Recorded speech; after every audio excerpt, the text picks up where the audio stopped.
We don't save old farms. They save us. In that limbo between making an offer on the new farm and the final moment of gathering in the attorney's office to sign endless stacks of paper, I ended up with an antique hand plow. I didn't want it. I didn't like how it hung by a strand of fishing twine above a large entertainment center. We had bid on the tall shelves, knowing we'd never find anything else large enough to fill that space, and the seller insisted the plow go with them. I asked for other things, a Jackson press standing perfectly in a kitchen recess, and the manure spreader under the shelter behind the main barn. I even asked that they not worry about mowing the fields, so our horses could gorge themselves when they arrived at their new home. But I never asked for the hand plow. The plow came to me despite every effort to dissuade the seller. Farms gather people like trees grow rings. We each leave our mark. For months, I assumed the seller had bought the plow at an antique store. But while working through her notes in a leftover binder, I discovered that she found the plow here, on this land, an inheritance of the work. I'm slowly becoming friends with that hand plow. When writing last week's essay about the loss of farmland in upstate South Carolina, I finally sat down to read the details of Alona Lavender's research. Alona and her husband Charles moved to this land in 1969 to remodel a derelict farmhouse and build a dream. Charles had just retired from the Navy. He worked odd hours as a lithographer while renovating the house, section by section, by hand. I was told that when Alona passed in her mid-60s, Charles remarried, and the new wife was never comfortable in this house and the fields that Alona had treasured since she and Charles purchased the farmhouse and brought it back to life after the Korean War. Because of the Lavenders, the federal facade of the house was changed to antebellum columns, making it ineligible for historic status. Because of the Lavenders, many trees are marked with plaques commemorating the year they were planted. Because of the Lavenders, this farm is now named Lavender Hill, and a headstone in the cemetery field marks their lives, though their bodies are buried elsewhere. I have been told by many people that Charles's second wife wasn't comfortable with Alona's presence everywhere, and he eventually sold the farm he had spent so much of his life rebuilding.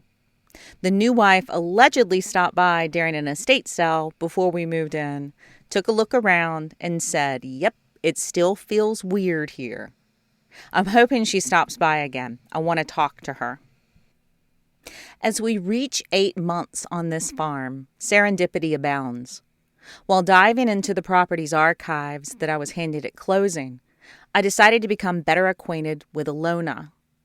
Less than 24 hours later, I received a text from her granddaughter who had heard the property was sold and was interested in riding lessons for her daughter.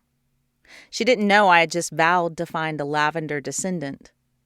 When I read her last name and inquired about her family tree, I gasped. It felt like Alona was at work, making connections. Here are some excerpts from Alona's letters. I'd read them quickly when we first moved here, but hadn't really studied her words until now. Her first letter begins at the 8-month mark, the same milestone we just hit. I think she wanted to keep the timing perfect. Dear friends, 8 long months have passed now since Charles was retired from the side of the USS Arcadia in Newport, Rhode Island, and we started the long journey home to Greenville, South Carolina. We are and have been enjoying each and every day of it. Since our almost immediate arrival, we've been wrapped up in the remodeling of our home. We feel we have made quite substantial progress. We are meeting expected deadlines. We arrived at 11:45 to this house without lights or running water, and the bathroom had not yet been completed. Everyone got themselves a sleeping bag and proceeded to find a place to bed down for the night. Needless to say, we were up at dawn to watch the sunrise, as we did for so many mornings to follow. Watching the mist rise above the lake as the sun rose, enjoying our morning coffee on the steps. Oh, I didn't tell you. Our home is supposed to be haunted. Yep, and one night in particular, I really believed in ghosts for the first time. I had gone downstairs to load the washing machine when the living room door began to rattle, only slightly at first, then much harder. Well, the door was between me and the foot of the stairs, so I couldn't get by. I called, quite afraid, to Charles to come to me, and I ran petrified up the stairs, into the bed, and under the covers. Yes, I suppose it was childish, but I was scared. With the approach of winter and work being so confined, Charles accepted a position and has been working the second shift. We've been seeing each other only about half an hour a day, for this is the only time we're both awake. When the weather becomes warm again, he will stop and begin to build in earnest. During his awake hours, he's been remodeling the inside of the house, so he's been busy as a beaver all the time. As for the children, they are blissfully happy after the chores are done. After living in town with so little room for outside activities, they now can wander for hours by the stream and creek, wading, fishing, or climbing trees. They're such a great help to us most of the time. We had a beautiful fall season and a wonderful Christmas season, with lots of holly and mistletoe, and even Santa seemed to fulfill all our desires. We look forward to another spring and summer with great hopes of completing our home and the possibility of traveling abroad the next year. Sincerely, Charles and Alona Lavender. The Spring House. It took us 8 months, but Christopher and I finally began excavating the old spring house, with its stacked stone walls and broad steps, hidden by falling leaves and sifted soil. As Christopher used his hands to dig out the spring head, we didn't think it through and were working on stolen time. The water immediately began bubbling up, cold and clear. He followed the path of it and discovered the stone trough where the water flows, and that once held jars of preserves, the genius of storing food before refrigeration. I took a piece of loose stone, the shape of an axe head, and sliced away at the accumulated soil packed on top of the old stone steps. As I worked my way down, I thought about all the feet that had once traveled there. And if you click on the original post, you'll see an Instagram video I put together so you can see it for yourself. So many people have told me that there is something sacred about the old spring house and the land around it. I agree. In her letters, Alona writes about finally having a telephone installed at the farm, as if it were the greatest luxury. Before they began renovations, the house had neither a bathroom nor a kitchen. The risk of cooking fires kept kitchens contained in their own structures, away from the house. She and Charles installed bathrooms and added a section to the back of the house for a kitchen and family room. It now holds the kitchen and the room where we crash into bed every night. I've never felt so cozy before. I've been told that their original kitchen addition caught fire at some point. It was reconstructed with a brick wall and all the modern luxuries, but their massive Stanley picture window remains. The gears still crank, and I sit beside it as I write and answer emails. I look out over the neighbor's pond, and I contemplate why I'm always behind with accounting. If you find yourself hungry for a life tied to the seasons, the water, and the soil, I'd love for you to stay. Subscribing to Stable Roots is free, but our paid members help us keep the spring water flowing and the history alive. No matter how you join us, I'm just glad that you're here.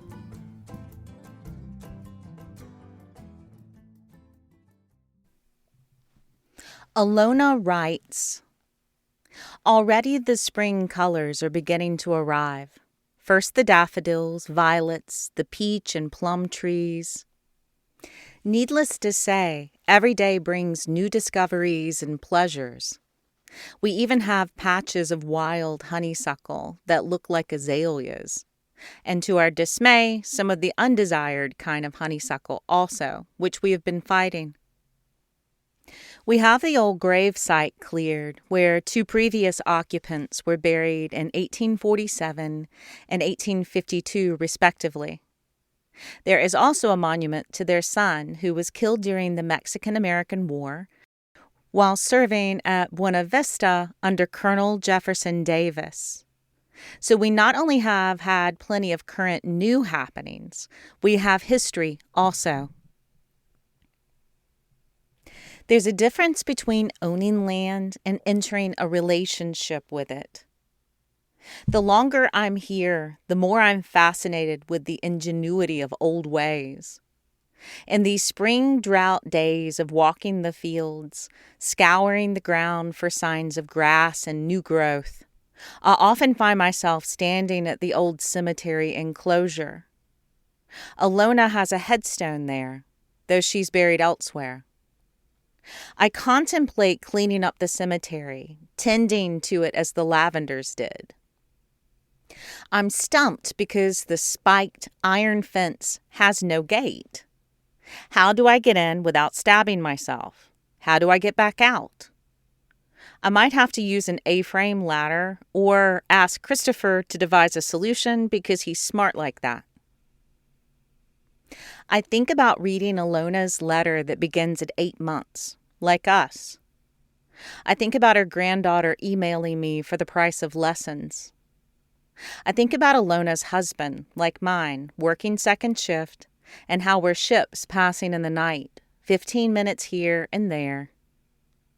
I think about how my husband was in the Navy, how her husband was in the Navy. I think about how she loved the trees enough to commemorate them with plaques. I squint and study the details of Alona's face in the photo of her and Charles beside a newly planted magnolia. She's wearing overalls. I wear overalls. She writes, "I was at the creek soaking my hot feet in the cool water when he began to scream for help." On the day that Charles attempted to burn off the garden, but ended up burning half the field before he put the fire out. Maybe she, too, took an axe-sharp piece of stone and scraped the accumulation from the steps of the old spring house. I enjoy hot water and internet access as much as anyone else. I'm grateful I can answer an email without having to hitch up a horse and ride into town. Also, my horses would revolt. But this weekend, as I stood in the remains of the spring house with cold water pushing up from the earth, following the flow of the water as Christopher uncovered the stone trough, I began thinking about how deeply people once understood the places where they lived. Nothing in this farm is accidental. The spring determined where the house was built. The kitchen was separated from the house because people knew that heat caused damage. Windows were positioned for airflow before air conditioning existed. The trees were planted for shade that someone else would enjoy decades later. Even the labor itself was different. It was slower, but it was also tied directly to survival in a way most of us no longer experience. I think somewhere along the way we started believing that modern life made us smarter than the people who came before us, rather than simply more comfortable. The longer I live here, the less that feels true. Everywhere on this farm are reminders that previous generations understood things we are only now beginning to comprehend. How to build with the land instead of against it. How to preserve food. How to pay attention to water, weather, shade, and soil each season. How to create lives and systems that revolve around relationship instead of convenience. And maybe that's why we all love old farms, because these places have survived long enough to be rediscovered.